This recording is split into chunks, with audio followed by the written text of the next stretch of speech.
दोस्तों नमस्कार, स्वागत है आपका आज दिन भर की ताजा खबरों में। बस आपसे निवेदन है, कृपया वीडियो को लाइक कर दें और चैनल को भी सब्सक्राइब कर लें। वित्त मंत्री निर्मला सीतारमण ने संसद में बजट कर दिया पेश, तो विपक्ष ने कर दिया वॉकआउट। जी आपको बता दें कि वित्त मंत्री निर्मला सीतारमण जैसे ही बजट पेश करने के लिए खड़ी हुई तो विपक्ष के सांसदों ने इसका विरोध जताया। विपक्षी दल प्रयागराज महाकुंभ में मची भगदड़ पर चर्चा की मांग कर रहे थे। विपक्ष के हंगामे के बीच में ही निर्मला सीतारमण ने बजट पेश करना शुरू कर दिया, जिसके विरोध में कांग्रेस पार्टी और समाजवादी पार्टी समेत कई विपक्षी सांसदों ने सदन से वॉकआउट कर दिया।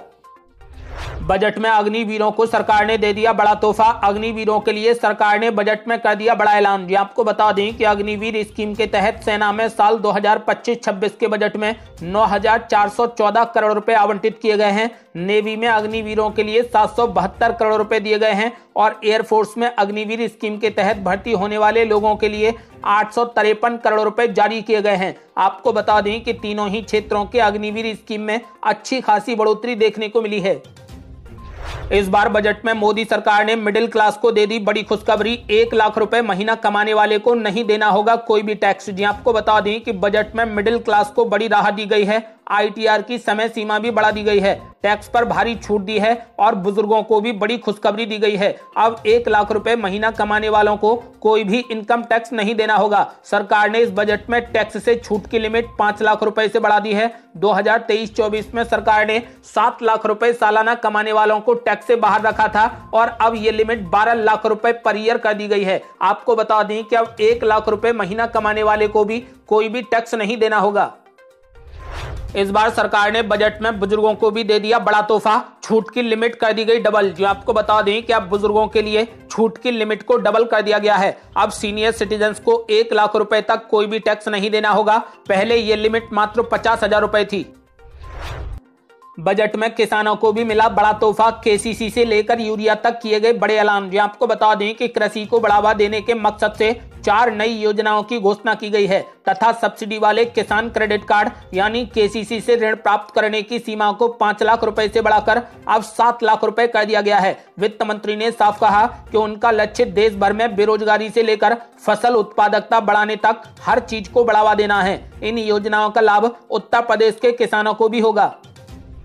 बजट को लेकर PM मोदी ने दी बड़ी प्रतिक्रिया। बोले ये युवा, गरीब, अन्नदाता और नारी शक्ति का बजट है। जी आपको बता दें कि वित्त मंत्री निर्मला सीतारमण ने 1 फरवरी को संसद में बजट पेश कर दिया। PM नरेंद्र मोदी ने बजट पर प्रतिक्रिया देते हुए कहा कि ये आम आदमी का बजट है, ये युवा, गरीब, अन्नदाता और नारी शक्ति का बजट है। आपको बता दें कि वित्त मंत्री निर्मला सीतारमण ने अपने भाषण में किसान और महिलाओं को आर्थिक रूप से मजबूत करने पर जोर दिया। उन्होंने कहा कि देश तेज गति से आगे बढ़ रहा है और हम दुनिया की तेजी से बढ़ती अर्थव्यवस्था हैं।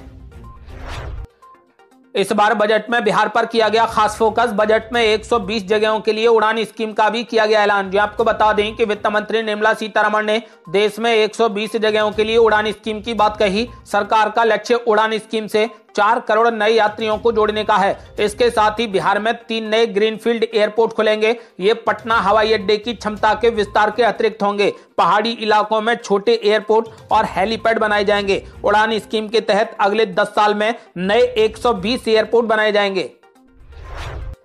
इस बार बजट में न्यूक्लियर सेक्टर के लिए खोल दिया गया खजाना। अब भारत बनेगा न्यूक्लियर पावर वाला देश। जी आपको बता दें कि वित्त मंत्री निर्मला सीतारमण ने देश को न्यूक्लियर हब बनाने के लिए बड़ा ऐलान कर दिया। न्यूक्लियर सेक्टर के लिए वित्त मंत्री निर्मला सीतारमण ने 20,000 करोड़ रुपए का बजट आवंटित किया है। निर्मला सीतारमण ने ऐलान किया है कि परमाणु ऊर्जा मिशन के तहत विकसित भारत के लिए 2047 तक 100 गीगावाट न्यूक्लियर एनर्जी का विकास किया जाएगा। इसके अलावा वित्त मंत्री निर्मला सीतारमण ने कहा कि अब भारत नए न्यूक्लियर हब के रूप में उभरेगा। बजट को लेकर गृह मंत्री अमित शाह ने दिया बड़ा बयान। बोले ये बजट मोदी जी के आत्मनिर्भर भारत का रोड मैप है। जी आपको बता दें कि गृह मंत्री अमित शाह ने बजट को लेकर बड़ा बयान दिया। उन्होंने कहा कि ये बजट विकसित और हर क्षेत्र में श्रेष्ठ भारत के निर्माण की दिशा में मोदी सरकार की दूरदर्शिता का ब्लूप्रिंट है। उन्होंने कहा कि ये बजट किसान, गरीब, मध्यम वर्ग, महिला और बच्चों की शिक्षा, पोषण और स्वास्थ्य से लेकर स्टार्टअप, इनोवेशन और इन्वेस्टमेंट तक हर क्षेत्र को समाहित करता है। उन्होंने कहा कि ये बजट मोदी जी के आत्मनिर्भर भारत का रोड मैप है। संसद में बजट पेश होने के दौरान विपक्ष ने संसद से कर दिया वॉकआउट। जयराम रमेश ने कसा तंज, बोले ये बजट आम आदमी के लिए कुछ खास नहीं। जी आपको बता दें कि वित्त मंत्री निर्मला सीतारमण ने संसद में बजट पेश किया। इस दौरान विपक्षी सांसदों ने संसद से वॉकआउट कर दिया। कांग्रेस नेता जयराम रमेश ने बजट को लेकर कहा कि इससे किसी बड़े बदलाव या राहत की उम्मीद नहीं की जा सकती। उनका मानना है कि सरकार केवल आंकड़ों के जरिए बड़े बड़े दावे पेश करेगी, लेकिन इसका जनता पर कोई भी वास्तविक असर नहीं पड़ेगा। उन्होंने साफ कहा कि इस बजट में आम आदमी के लिए कुछ भी खास नहीं है। बजट को लेकर अरविंद केजरीवाल ने दी बड़ी प्रतिक्रिया, बोले मुझे दुख है कि मेरी मांगों को पूरा नहीं किया गया। जी आपको बता दें कि बजट को लेकर अरविंद केजरीवाल ने बड़ा बयान दिया और कहा कि जो मांगे मैंने की थी वो पूरी नहीं की गई। उन्होंने साफ कहा कि मैंने मांग की थी कि अरबपति के कर्ज माफ नहीं किए जाएं, लेकिन मुझे ये दुख है कि ये नहीं किया गया। आपको बता दें कि अरविंद केजरीवाल ने यह भी कहा कि देश के खजाने का एक बड़ा हिस्सा चंद अमीर अरबपतियों के कर्जे माफ करने में चला जाता है। मैंने ये मांग की थी कि बजट में ये ऐलान किया जाए कि आगे से किसी अरबपति के कर्ज माफ नहीं किए जाएं, लेकिन मेरी बात को नहीं माना गया। इस बात का मुझे बहुत दुख है। बजट पर कांग्रेस नेता मनीष तिवारी ने भी दिया बड़ा बयान, बजट को बताया यूजलेस। जी आपको बता दें कि कांग्रेस नेता मनीष तिवारी ने बजट पर बड़ी प्रतिक्रिया दी। उन्होंने बजट की आलोचना करते हुए इसे एक अकाउंटिंग एक्सरसाइज बताया। मनीष तिवारी ने वित्त मंत्री द्वारा बजट पढ़ने को राष्ट्रपति के अभिभाषण की तरह यूजलेस बताया। कांग्रेस सांसद ने कहा कि ये प्रेसिडेंट एड्रेस की तरह ही एक यूजलेस रिचुअल है। सरकार की कमाई और खर्च का विवरण सिर्फ सदन के पटल पर रखा जा सकता है। महाकुंभ में हुई भगदड़ के बाद विपक्ष ने मोदी सरकार पर उठा दिए सवाल। अखिलेश यादव और चंद्रशेखर आजाद ने कहा कि मरने वालों की संख्या को छुपाया जा रहा है। जी आपको बता दें कि महाकुंभ में मची भगदड़ को लेकर अब विपक्षी दल मोदी सरकार पर हमलावर हैं। अखिलेश यादव और नगीना से सांसद चंद्रशेखर आजाद ने तो यहां तक कह दिया कि मौतों की असली संख्या छिपाने के साथ साथ यूपी सरकार ने दूसरी भगदड़ की बात को भी पूरे तरीके से दबा दिया है। चंद्रशेखर आजाद ने कहा कि इस हादसे की जिम्मेदार यूपी सरकार है। महाकुंभ में अव्यवस्था बहुत है, दिखावा बहुत किया जा रहा है। आपको बता दें कि वहीं अखिलेश यादव ने कहा कि यूपी के मुख्यमंत्री नैतिक रूप से तो जा चुके हैं, अब राजनीतिक तौर पर कब जाएंगे। उन्होंने कहा कि ये देखना है कि जिन लोगों की जान गई है उनकी संख्या को सरकार छिपा रही है। ये इसीलिए किया जा रहा है ताकि मुआवजा ना देना पड़े। अखिलेश यादव ने बजट को लेकर मोदी सरकार पर साधा निशाना, बोले हमें बजट के आंकड़े नहीं बल्कि कुंभ में हुई मौतों का आंकड़ा चाहिए। जी आपको बता दें कि अखिलेश यादव ने बजट को लेकर मोदी सरकार पर जमकर निशाना साधा। उन्होंने साफ कहा कि समाजवादी पार्टी के लिए बजट जरूरी नहीं बल्कि महाकुंभ में हुई मौतों का आंकड़ा जानना बेहद जरूरी है। अखिलेश यादव ने कहा कि हम बजट के आंकड़ों का क्या करेंगे, हमें कुंभ में हुई मौतों का आंकड़ा चाहिए। वहां अब भी लोग अपनों की फोटो लेकर उनकी तलाश में भटक रहे हैं। अखिलेश यादव ने सरकार को हिंदू विरोधी बताया और कहा कि कुंभ में सबसे ज्यादा जानें हिंदुओं की गई हैं।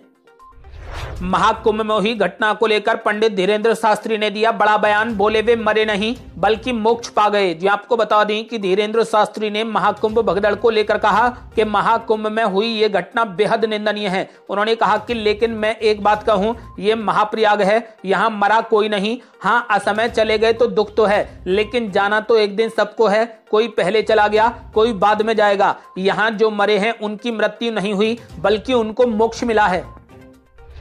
कुंभ हादसे में मरने वाले बिहार के श्रद्धालुओं को 2-2 लाख रुपए और घायलों को 50-50 हजार रुपए देने का मुख्यमंत्री ने किया ऐलान। जी आपको बता दें कि महाकुंभ हादसे में बिहार के भी 11 श्रद्धालुओं की मौत हो गई थी, जिनमें से ज्यादातर गोपालगंज जिले के हैं। मुख्यमंत्री नीतीश कुमार ने अब बिहार के रहने वाले मृतकों के आश्रितों को 2-2 लाख रुपए अनुग्रह अनुदान एवं घायल श्रद्धालुओं को 50-50 हजार रुपए मुख्यमंत्री राहत कोष से देने का निर्देश दिया है।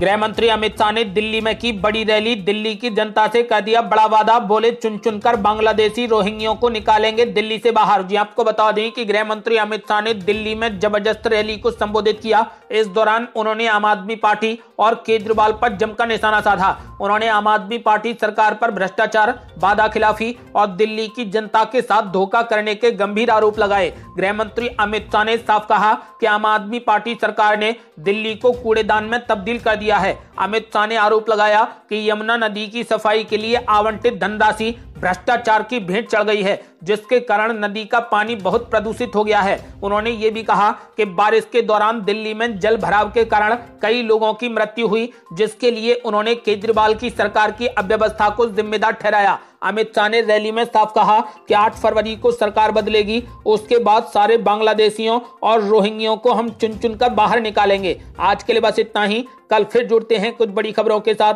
तब तक के लिए नमस्कार।